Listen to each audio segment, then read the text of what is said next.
thank you so much for jumping on here. I It's been always love talking with you. yeah, it's been so great, and we got connected through some dear healing friends of ours Mhm. originally, and I'm very interested in that because kind of brushing up on your career, I was like, holy shit, you've done a lot of stuff, right? But at the same time, what I saw is this kind of entrepreneurial spirit of doing things just a little differently or getting involved in you could have easily just rode your normal career of modeling and everything else, but you actually started kind of dancing in these other areas in the way that no Mm. one was really doing, and so then obviously jumping now into the WelleCo and the health side of it, I'm just really fascinated with like the spirit of Elle as she was going through this whole process, Mm. and then your awakening, Mm. because obviously on the one hand, so much focus on your appearance and your body and everything else. How do you not get twisted and turned around in all of that? And then your journey through that and into yourself. Mm. I just find very curious to understand that kind of journey. I'm very curious to understand it too. Yeah. But I think the key word is awakening, right? In my Hmm. opinion, and because I really sense that within me, and awakening it's a spiritual thing. It's something from deep inside, Yeah. and it permeates everything. Your well-being, your wellness. It's a spiritual journey, your business, disciplines, attitudes. It's sort of like this when the light starts to go on and you start to see things differently, and it's usually circumstances that come to pass in your life that lead to that awakening. And Sure. I've had, I think, about 4 or 5 huge turning points in my life. Apart from coming to America in 1982, 1983 from Australia and starting modeling, yes, that was one. But my biggest spiritual awakening, or my biggest awakening as a woman, was motherhood. It was so profound in the sense that, I could no longer live my life just for me anymore. And it permeated everything from work to the way I looked after my body, to nutrition, to social relationships. I felt a love that I had never, ever felt before, this unconditional, unlimited love. And I had this desire that I wanted to love everybody like that. I wanted to love the world. I wanted to love myself. I was 35, Darin, before I had my first son, and 40 when I had my second. Wow. And I'm now 57. Right. And I was like, I cannot believe I have lived my whole life without experiencing love. Mm. Wow. And it's set the wheels in motion for how do I nourish my body, and how do I cope with the changes in my body, becoming pregnant, and then how do I lose weight after pregnancy, and how do I breastfeed well, and prepare my body for a second child, and work and be a wife. I wasn't married at the time. I didn't marry the father of my children, but we were together for 10 years. So it was just such an all-encompassing awakening. And it set me down the path of a higher consciousness, just through wanting to nurture through love and through this understanding that I was no longer living my life just for myself. So that was the first one. And then with that came, with the birth of my second son, I turned 40 and I went to rehab, and I realized that I needed to ground myself as a parent and to start living my life differently. And I really needed help in doing that. Like, I had all these good intentions, but I was finding it really difficult to sort of ground being the woman that I wanted to be. And what did that look like in terms of not being grounded? Oh God, I was all over the place with drugs and alcohol and just, living a life juggling. I was actually escaping. I think I was numbing my feelings. Like I was feeling overwhelmed. I struggle with perfectionism anyway, or I have. It was interesting when I was in rehab, I did the steps on drugs and alcohol, but then I had to do them on perfectionism as an addiction almost. This belief that if I was perfect, everything would be okay. Like the belief that if I can just have that drink, everything will be okay. Or if I just don't have to feel that feeling anymore, everything will be okay. So it was sort of that.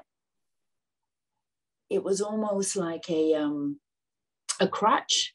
Like if I could just get it all, if I could get everything buttoned down, if I could control everything around me and be perfect, then I'd be able to cope with my life. Right. So it was it was a bit of a trip. I went to Arizona and, it was interesting because Phoenix, out of the ashes comes the Phoenix. And that was my experience when I was there. Wow. Yeah. So all of that struggle and all of that, like looking for something or whatever, led you to this part of you that probably wanted to rise, right? And absolutely, it was a sort of life and death situation, in the sense that, yes, to some extent physically, but I think spiritually it was a huge leap of faith to say, wait a second, I want to live a life of love, not fear. I want to be motivated by love. I want to be motivated by faith. And it was a crossroads in my life. And I got to tell you, I loved it. Like I went to rehab. I was the chick that just had the best time, Like this is a retreat. I get to focus on myself. Everything's kind of controlled. It was fantastic. I had like 6 doctors looking after me. You had the therapist for this and the nutritionist and the, psychiatrist. I didn't take any meds while I was there. But I just, I had a time to focus on healing, healing my childhood perceptions, healing my, I don't even know what you would call them, sort of like my fight or flight syndrome. Right. Just, I had a focus on, wait a second, there's stuff in my life that isn't working for me and I'm doing them compulsively. And how can I heal the root cause of that so that I can live a more free, open, loving, confident life? Right. Yeah. So if that's not, you're just kind of in a Groundhog Day living from this subconsciousness that was maybe imposed upon us, or we adopted it as we journeyed along, and there's no freedom in that. It's interesting as I'm listening, there's a couple parallels actually, because my father, he actually passed away 21 years ago of alcoholism. He was sober for 30, and he had this perfectionism, right? So he would come home through most of my life. He'd come home and he just like militantly kind of came after us. And at the same time, as he got older, I realized how close I was to him, meaning that he really wanted to live from his heart, but had no idea how to do it. Yeah. And that he was an empathic person, but tried to squeeze himself. He was a professor, he was, highly educated, and he just tried to be that. But in fact, he was a musician, free-spirited, and I saw glimpses of that. So it's interesting, the compensation or the compensatory actions we take of, I got to control everything. And all of that is actually keeping us from, what I'm hearing in you, keeping you from the access point of your own heart and leading from that place. Absolutely. Absolutely. I mean, a friend of mine said to me today, you know, there's two ways of living. Sometimes we kind of, over a period of life, we live a little bit like we're in an amusement park, you know, when you're in the bumper cars and you just sort of like bump into things and then, oh, you know, I'll correct my course. And that's one way of living. And the other way of living is like consciously having a purposeful, meaningful life, and constantly realigning your choices and your actions and your thought process to aligning to that heart-centered consciousness. And it is difficult to live like that, but it's way more fulfilling and loving, self-loving. And you know, it's been for me, my spiritual journey has really evolved over time. And you know, when I turned 50, you know, so 40, I had my kids. And then when I turned 50, my health started to fall apart. And I started to realize that the things that I was doing when I was younger, even though I'd been practicing I was sober for 10 years. I had a better understanding of health and well-being. I was on a bit of a spiritual journey because I was practicing the 12 steps, and I was meeting people in my life. I was resonating with more evolved, heart-led people, but still at 50, I hit another wall where my body, and it was hormonal. It was a variety of things where the things I was doing before were not working, you know, whether it was attitudes, practices, you know, food choices, exercise routines, none of it was really working. And I just thought, okay, this is it. I'm going to be like fat and 50 and I'm done, you know? And I was still working. So it was hard. It wasn't like I was like retreating off into the forest and just being a hippie. You know, I was out there still on the cover of Vogue, still doing my stuff and really struggling, going, I don't understand, you know, the things used to always work. And it's like, I've put the wrong gas in the car, so I went on a journey to try to find a solution. And I found this doctor in London. I was living in London at the time. And I found this doctor in London. She looked at me and she said, there's nothing wrong with you. You're not sick. I thought I was really sick. She said, you're just inflamed and you're sugar addicted. Your cortisol is through the roof. You're sleep deprived. Your body's acidic. And we can change those with simple lifestyle changes. And so I started to go down a road where I started to understand what we really put in our body can affect how we feel. Because I was just taught like wellness equals fitness. You know, it's sort of like calories in, calories out. You do your exercise, you do your spiritual work, and nothing is connected. It was almost like I was compartmentalizing everything. Like I'll do the 12 steps and then I'll make sure I don't drink and drug. And then I'll make sure I'm, you know, a good person. I work hard, but it was all kind of like separated. And I started to understand when I was 50 that it's all connected. And literally, I mean, literally. Yeah. And that was really the birth of WelleCo. You know, when I started to see that and I saw the changes in my body when I made the changes in my life when I made those changes, whether it be hydration, sleep, nutritional foods, organic foods, perspective on life, I thought to myself, oh, this is not just about me. I really want to create a company that produces products that can help other people. And that's when I started to move into this new level of consciousness, which was to be of service. You know, how can I help the greater good? How can I help people be their optimum self in their own well-being? Because within, you know, when you're well, you can do anything. And so that's been sort of like my progression of awakenings per se. That's cool. I mean, and that is so true. And I've said that in many forms and other ways, in that when you take care of yourself, the abundance of energy and ability for you to project out in the world and support, it's like part of our nature. right? Yes. And I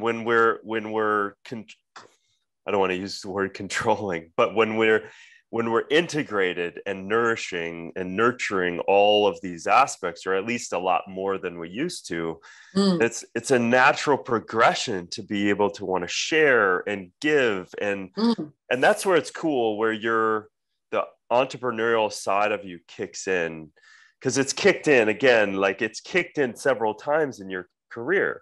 Yeah. Like, because you're like, well, why just this? Why not that? And I love that, Well, I think it has a lot to do though with, when we talk about entrepreneurial, what I found is when I focused on money as being the sort of the aim, if you focus on money, that's all you get, right? So you just get money, and you don't get health, you don't get well-being, you don't get happiness, and you don't get love.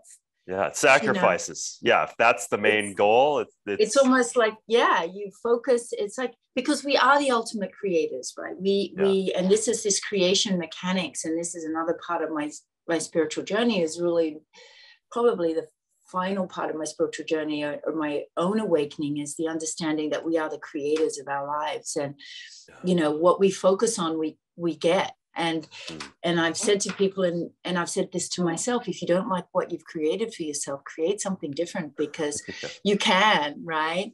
And I there's been times in my life where I've been entrepreneurial, where I've focused on money, and that is all I had.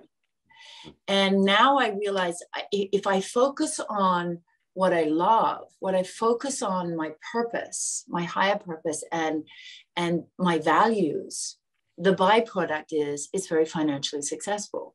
Sure. But it is a byproduct. And I have all the enriched, love and joy and learning and community, along with the financial reward. And that's just, for me, has been a much better way of living. Yeah, it's not, because if you focus on money, it's the exclusion of the other, because it's inherently imbalanced. Because the definition of abundance in the universe is not get your money, right? It's right. Like the energy form of assistance and your ability to continue to create and expand in the world. So it's just one tiny aspect of a representation of abundance. And like what you said, it's like what you're defining is true abundance, right? So what if we redefined abundance, because it naturally includes money, right? It doesn't exclude money. You can be prosperous and purposeful, and that is abundance. Yeah. And so I'd love to, speaking of integration, right? You integrating, like, as you sit now, and you've gone through all of these things, you've learned so much about yourself, like, take us through like a day so that people can ground themselves into understanding what this now new balance is. Like, how are you taking, instead of in the boxes of things, how are you now paint that picture of a day of integration? You kind of started, right? You said it this morning, how amazing and gratitude you feel in the morning, and the sun salutations. There's discipline in that. So it's super important to have discipline in that. So changes. It's not like you have to do the same thing every day, but there's a few non-negotiables. I wake up in the morning, and the first thing I do is meditate. And it's a conscious decision. It's not easy. Like, I have been through many, many years where the first thing I do is pick up my phone and check my emails. And, but today I wake up, I've just got the Chopra app, which I've never had before. Okay. And then, you can choose from things for you guys at home. It's a really interesting app, because you can kind of like look at what you feel you need. There's music just for, or, sounds that are just for your own meditation. There's guided meditations, there's sleep meditations, there's programs on relationships. I mean, it's very complete. It's about $60 for the year, I think. But so I just bought that app, and I'm loving it because it's new. I've had a meditation program that I've done over years. Often I'll do a 21-day clearing of the same meditation every day that clears the body on a cellular level. So I can make space for new, and it's sort of like the ultimate cellular, emotional, spiritual detox, right? And but anyway, the first thing I do is meditate, and that could be anywhere between 10, 15, 20, or 30 minutes. And I breathe, and I put hands on, and I do some Reiki. I learned to do Reiki on myself a long time ago by some spiritual guides that I still work with. I've been working with for 20 years, but they taught me how to do Reiki. So I usually wake up and do some sort of Reiki on myself. And I'm a little bit of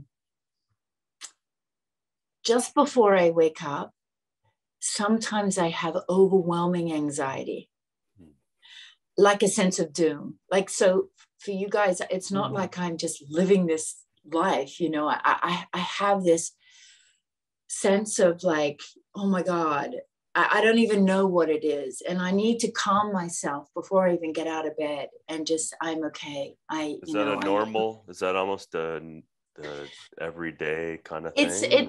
There's just periods of my life where it is, and it's usually when I'm undergoing great change, or subtle change. You know, it's growth and healing. And it's scary because we think that change means bad, but it doesn't. Yeah. Well, that's a really important point. And because I think that, especially now for people, right? You can wake up literally every day by what's going on in the world and what, you know, mass media is saying you should or shouldn't do, and all of these things. Everyone on the planet can feel a higher level of anxiety right now. Yeah. Right.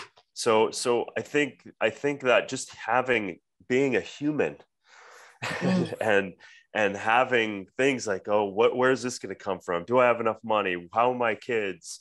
Am I going to be able to succeed? Do I have a job? Like, how much rumination is possible to get in those loops? So I think that what you're saying is probably majority of the people are feeling on some level, right? Yeah. And we need to, and for me, it's like taking those conscious steps that seem like they could seem to people as fluffy or airy-fairy or, you know, not grounded, but they're actually the exact opposite. I find it really grounds me in my heart. And it requires discipline, you know, it really does. And I've been so fortunate because I think if you know, one of my God-given gifts, I guess, is discipline. You know, I find discipline comforting to some extent. So and that doesn't mean being rigid.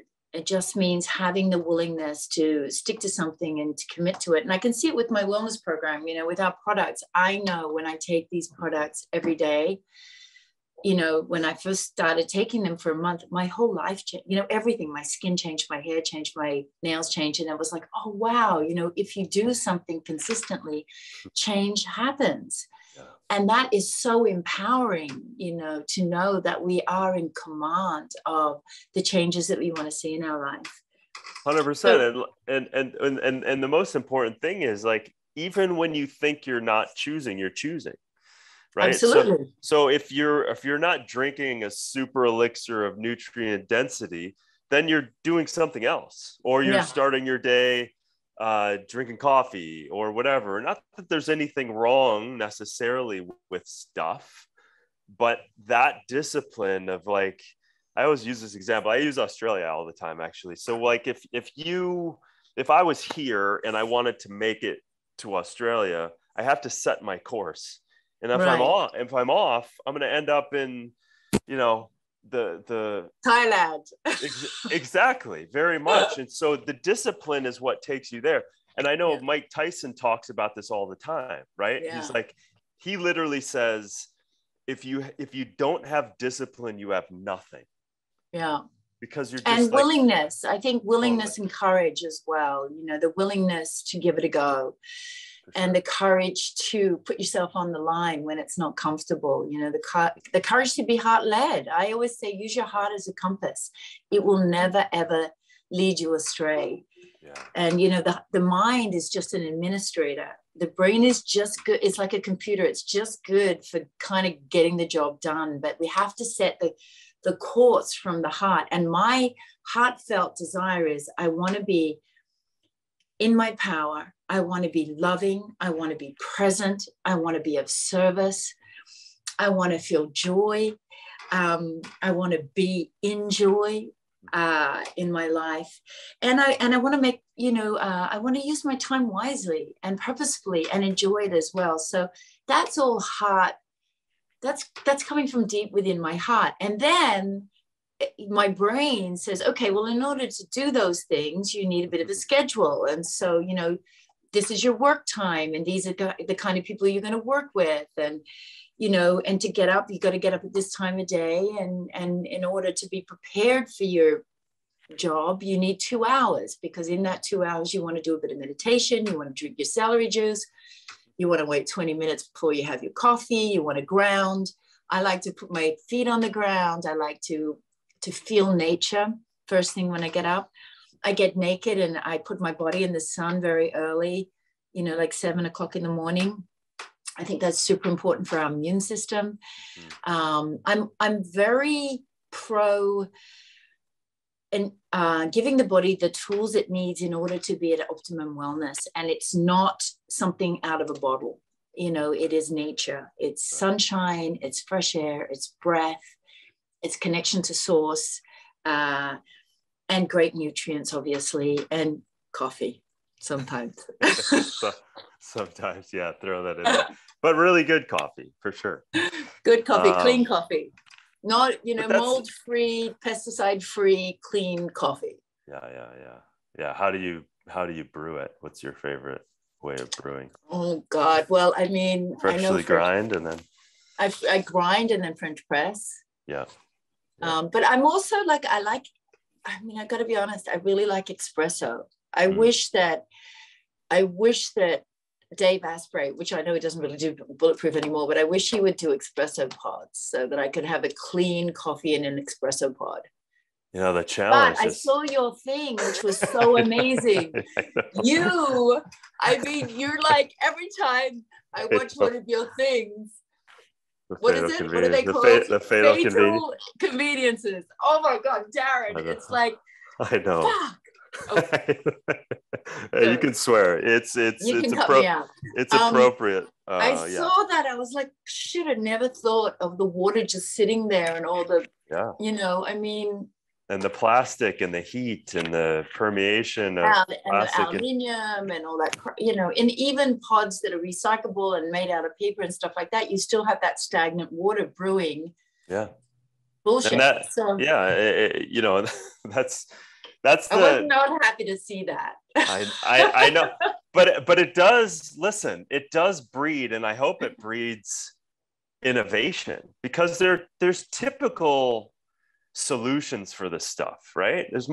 Every time there's a solution for this stuff, maybe not as quite as convenient. It's just like, at the end of the day, how much time do you spend, say, you know, brewing your own coffee? Like, you know, you barely save time, but yeah, so apologize for that, but not sorry. Sorry, but not sorry. I'm so loving, you know, and the other thing I'm loving is your tour around the world with Zach. I just got to give you a shout out here. It's just been so wonderful to see. The one you did on water was great. The one on ayahuasca. I mean, it was just,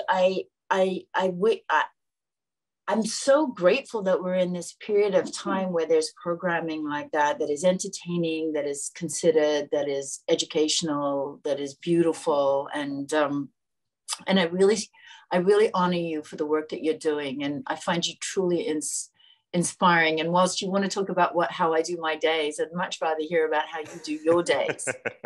Well, we'll flip that at some point, but people want to know about you. But thank you. I appreciate it. I feel we got a bit of a lightning in the bottle in that whole serendipity of, you know, I was on a podcast and Zach reached out to me. I didn't know him. And then that connection created, and then we ended up doing this show and kind of pushing that, leading towards the health and the environment. And now, you know, we are finalizing the second season, and we're all in Australia. So we slid in before Australia went absolutely bonkers. Crazy. I haven't been home for 2 years, and I just don't see myself getting there for a while. Yeah. I know. Yeah.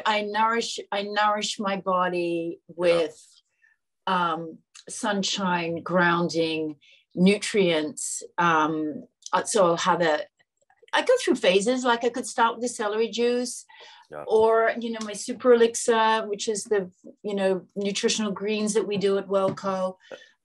Or I'll make myself a fresh juice. Mm-hmm. I think it's super important to feed the mitochondria of the cell as soon as you wake up. I don't want to wake up and put fire in my body, acidity, because I'm already feisty and I'm passionate, and you know, the last thing I need to do is add sort of like fire to my flame. Right. So I tend to nourish my body first. And then, you know, and then I get up and I do my day. I work from home. I'm passionate about what I do. So I love what I do. So I work most of the day, particularly in the evenings, because of my company's based in Australia. So I really start the mornings. Maybe I'll do my, you know, personal stuff. And then I start to get ready in my office around midday or 1 o'clock. And then I work until 10 o'clock at night about. So it's a long day. It's in the evening. But it's wonderful working from home. And during that time, I nourish and hydrate. And I take time out to meditate a little bit. And I take my greens. I take a clean, lean protein for a snack. I have these skin peels, which I'm loving at the moment. These are from us. What are they? Doing. They're called skin capsules from WelleCo. But we've just developed them for people that don't like taking their greens, and it's just a sort of skin formula. And I've noticed huge changes in my skin since taking them. So, you know, I do that. I steam in the evenings. I have a therasage infrared sauna. So I do that at night. And then I do a cold plunge in my swimming pool, which I don't heat. I have a salt water pool. And I'm mindful about what I put inside my body and mind, and who I connect with, and what I watch on television, for example. And I'm working all the time on creation mechanics, making sure that I'm putting my energy into what I want in life and withdrawing my energy from what I don't want in life. And I'm so grateful that I've had some great teachers, like particularly a guy called Paul Roberts, who's been really helping me with this creation mechanics. And so that's how I do my day, one foot in front of the other, with joy and purpose. Sounds like really corny, but it's actually super fulfilling. I so relate to that. Do you find that, I mean, number one, I think the starting of your day, grounding, starting with light on your body, starting with the alkalizing foods, and realizing, you know, this is important too, realizing your body, what you need. And obviously your adrenals can run hot, as you discovered earlier in your life, and you can burn out, and that can easily, through stress, through rumination, through what you're putting in your body, we can just, you know, wipe ourselves out. So you have created it through the understanding of who you are, what you are, where you want to go. And I think that's really important. And so you've got this, again, a nurturing routine that's not militant, but it's giving you, I mean, listen, 97% of our lives are freaking lived indoors as a human species, which is insane, right? Yeah. It was actually the opposite.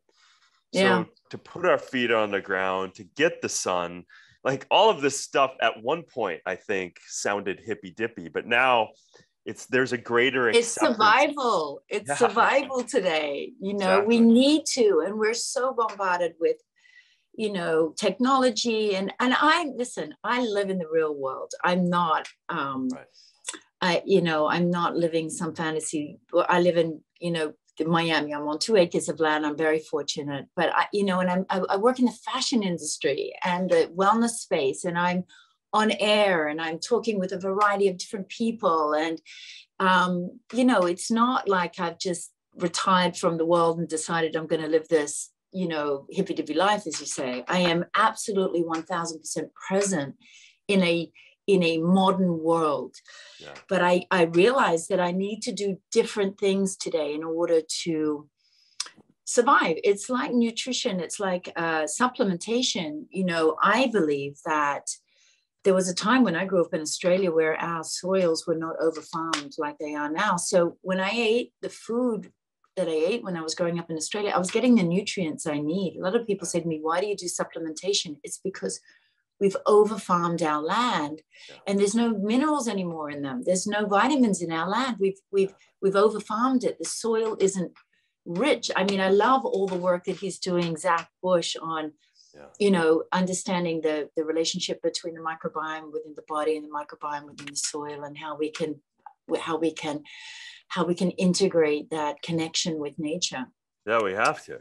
I mean, that's the key. And and I've been talking with Zach and Paul Hawken, who wrote Drawdown and regeneration.org. And, and it's literally like, the conversation oftentimes from a climate change gets a little off base, I think, in terms of like it's about CO2 sequestering. It's like, no, it's not actually. It's about the soil. It's about getting what now is dirt and building it to soil, and the complexity that is. And then strong soil creates a strong plant.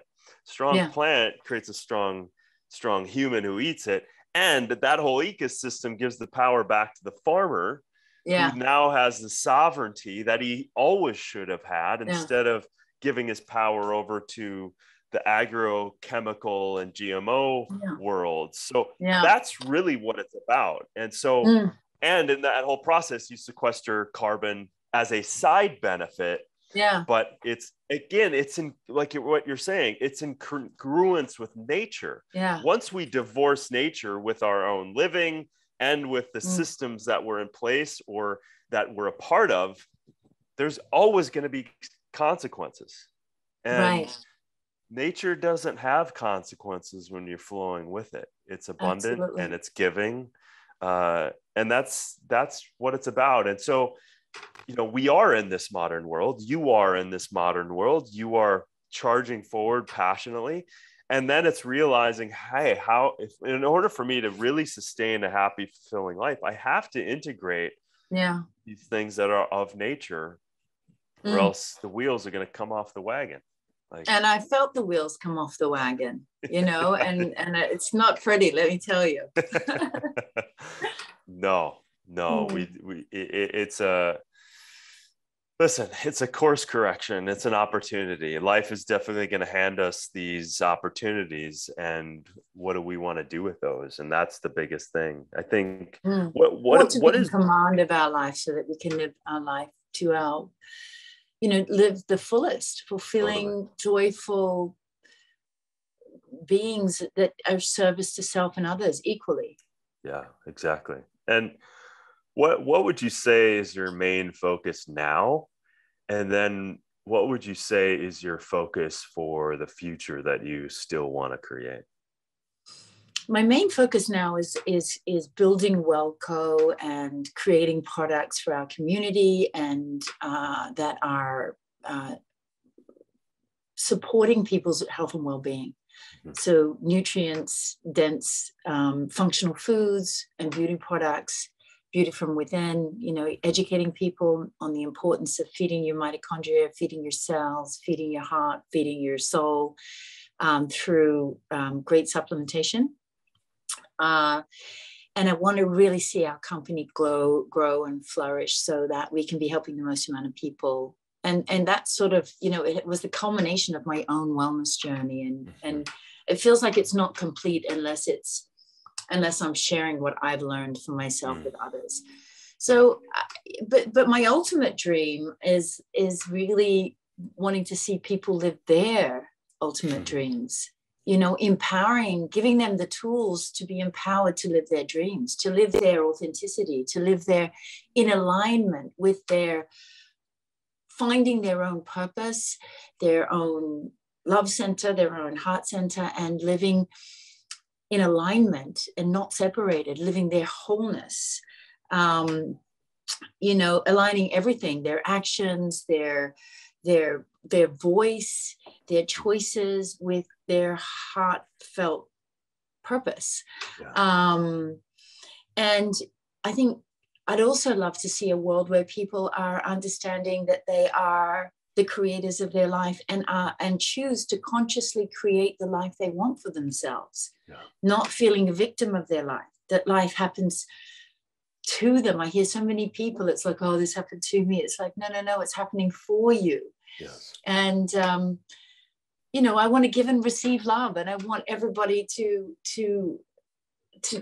be in that space of willing to give and receive love. So it's, they're big things, but, they're very grounded in everyday stuff, which is, look after, it's like that concept of charity starts at home.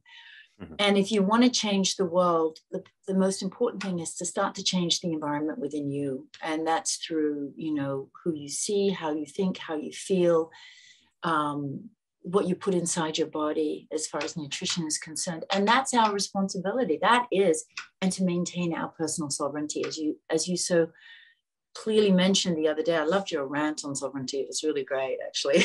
I was like, yeah, go for it. I'm with you.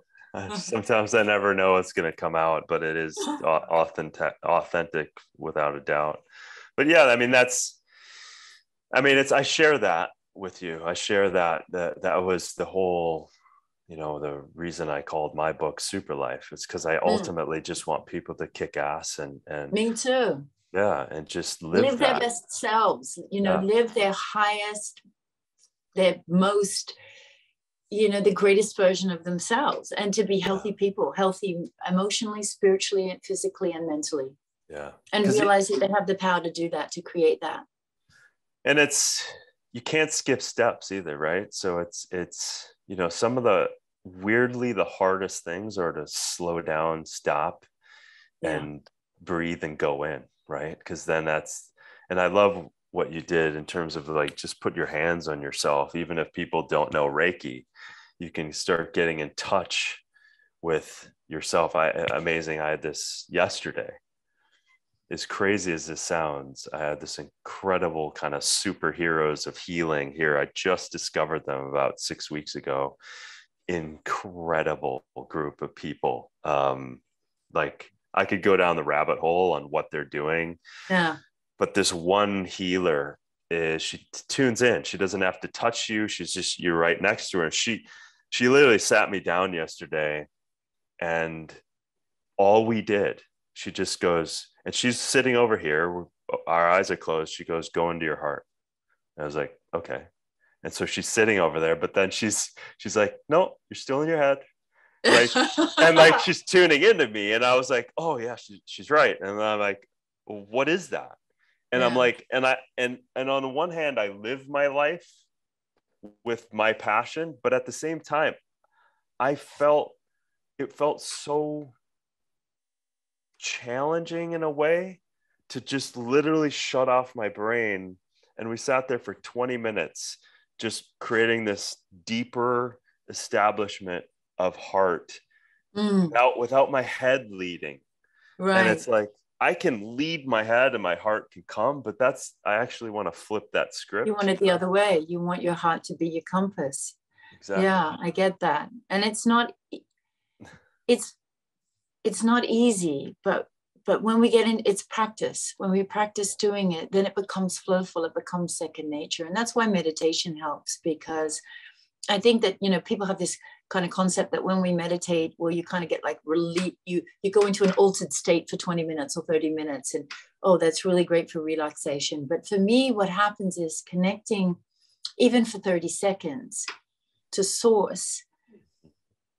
It means that throughout the day, it gets compounded over time, but throughout the day, I find myself making different decisions. I find myself more aware. I find myself more connected to my intuition, my inner sense. And, I've come to understand that my inner sense is as important, if not more important, than common sense. And most of my life, I've been looking at common sense. And that meditation practice has allowed me to hear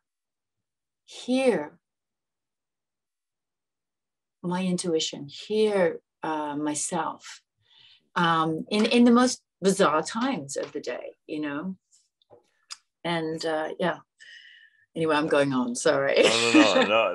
That was beautiful, because it's inner sense over common sense, or in conjunction with, because it's at least as important as common sense. Yeah. I mean, because common sense, can be an intellectual thing, and that can be common sense, but there's an inner sense that is no logic to it. There's no, but it's also tapping into the entirety, right? You're tapping into yourself, which is self of the ultimate source, and that is infinitely more information than just looking at something from a mathematical that makes sense.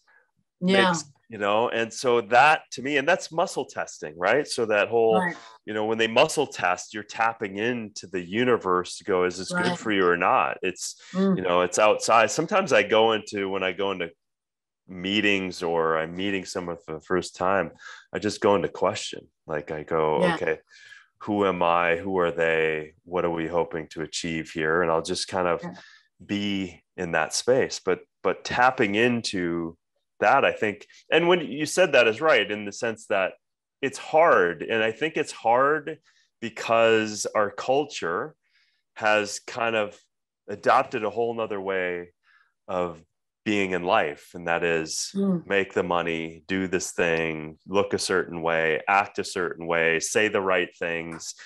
And then culture is changing ever more, so that it impresses upon you more of its ideas that it may not have anything to do now more than ever. It's like, I don't necessarily believe in that or agree with that. So now all of a sudden my whole alignment has changed, because I mean, even not going down this rabbit hole, but even this, the pandemic situation, friends that I was aligned with are just clearly, this muse of the pandemic has illuminated greater friendships, as well as just made other ones more clear.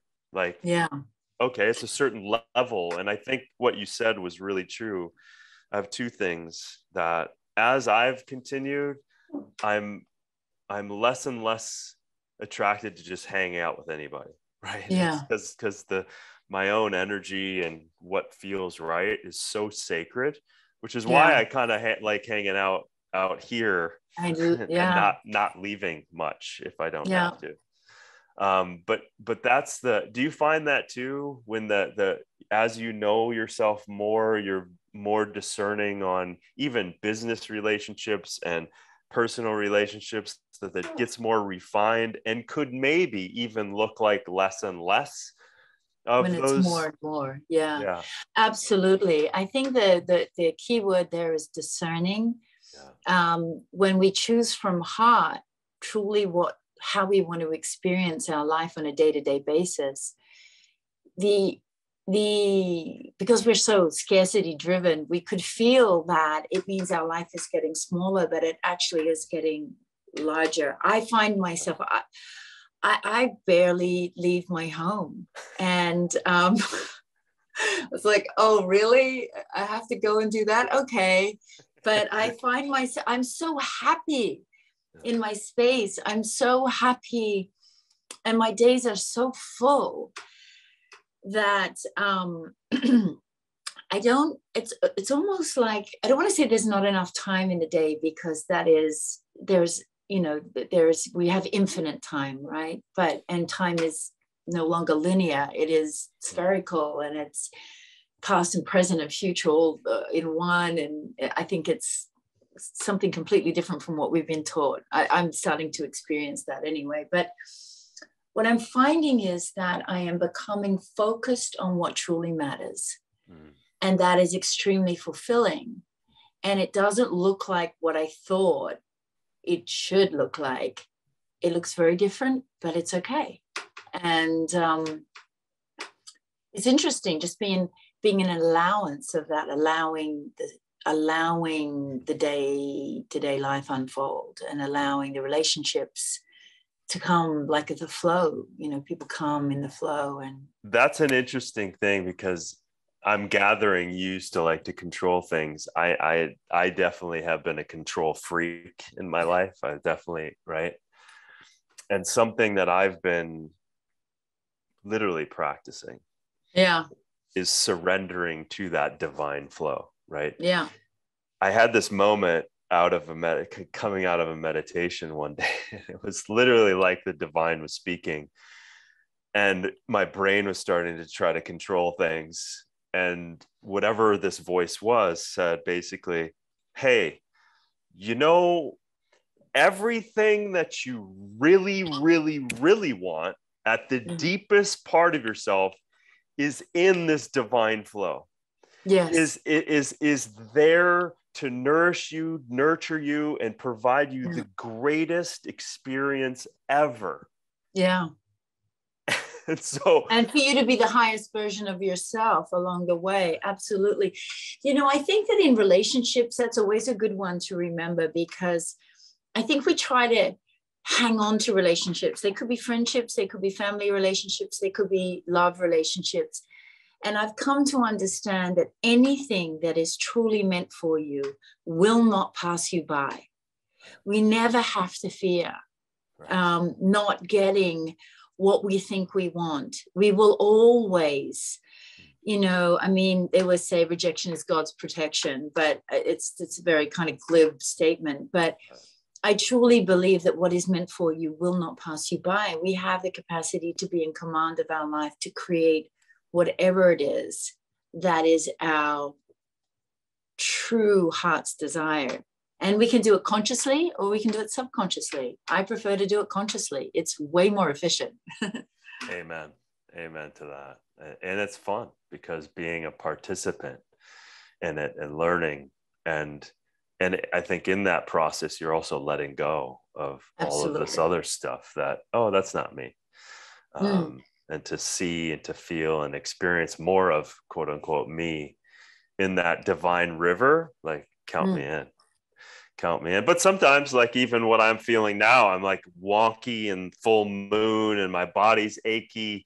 I'm like, whoa, like, you know. Well, you went through a big healing session yesterday, so that's not surprising, because you're probably, you know, letting go of stuff that you've been hanging on to on a cellular level, and sometimes that aches, you know, literally aches. Sure, it's generational. I saw it. I was like, whoa, and then she picked right up on it. It's amazing. But no, wonderful to have those guides in life. We're so blessed. If you're, you know, in anybody who's listening to this, I always recommend that, you know, finding your guide, whoever it is. And I've had many in my life. I have one particular one. You and I share one, but I have one that I've had for 20 years. And it's just extraordinary to have that sort of support, you know, where you can, and you know, mine started with this book that I read called From Atoms to Angels. And that was the beginning of my realizing that I could have support in this journey into greater self-understanding and empowerment, I think, self-empowerment. Yeah, having guides and meeting people along the way and being willing to try new things and explore and see what works for you. And, you know, that old trial and error thing, you know, if it works for you, great. And if it doesn't work for you, try something new, something different.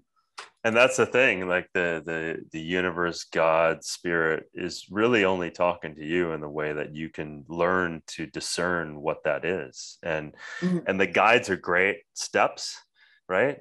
But at the end of the day, that's sitting in and looking in and feeling that connection. Yeah. Like you said, like now that connection that you're that you've been establishing, now you can walk in your day and get those messages because you've created those pathways. Exactly. Yeah. And it continues. Well, what is one thing? I mean, it's such a big question, but I want to just fling it at you. What is one thing, maybe from the current set of the world or not, what is one thing or one system or one thing that you'd like to see change? So big. I think the integration of masculine and feminine energy is extremely important right now. That's a massive one. I feel that we've been a very masculine dominant society where we look to big pharma, we look to governments, we look to outer authority, we look for logic, education, academia, and we pedestal that as being the superpower. Right. There was a time where kindness, intuition, connection, community, co-creation, nurturing, where that was the superpower. And I think the feminine has been perceived as being weak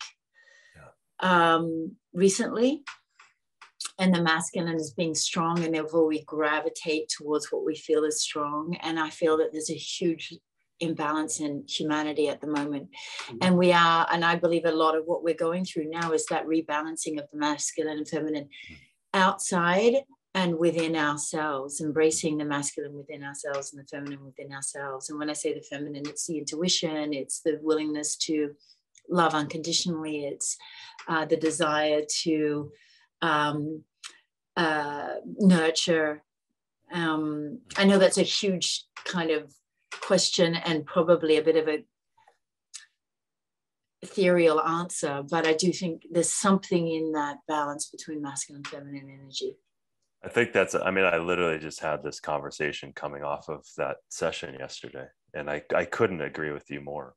And as weird as that may sound, I think you gave great examples. There's pragmatic ways where this is way out of balance.